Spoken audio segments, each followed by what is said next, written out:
ગતરોજ ભારત દેશની લોકશાહીના પર્વ એવા મતદાનના દિવસે નવસારીના 110 વર્ષના વૃદ્ધ માજીએ પણ મતદાન કરી પોતાની પવિત્ર ફરજ અદા કરી હતી।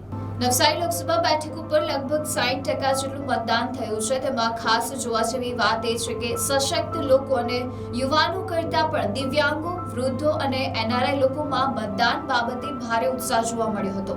તેમાં નવસારી તાલુકાના કછોલ ગામે રહેતા 114 વર્ષના સ્વામી પટેલ નામના વૃદ્ધ માજી તેમના લગભગ 50 વર્ષથી વધુની ઉંમરના દીકરા રોહિત પટેલ સાથે મતદાન કરવા માટે મતદાન મથકે પહોંચ્યા હતા। તેમના પૌત્રના જણાવ્યા મુજબ તેઓએ આજ સુધીની તમામ ચૂંટણીઓમાં મતદાન કર્યું છે, ત્યારે 114 વર્ષની ઉંમરે પણ મતદાન કરીને મતદાન કરવા નહીં જનાર સશક્ત અને યુવાન મતદાતાઓને આ વૃદ્ધ મહિલાએ લોકશાહીના આ ઉત્સવમાં પોતાના મતનું કેટલું મૂલ્ય છે તે સમજાવ્યું હતું। મારી આજીમાં થાય છે, એમનું નામ છે સ્વામીબેન પટેલ, એમની ઉંમર છે 114 વર્ષ।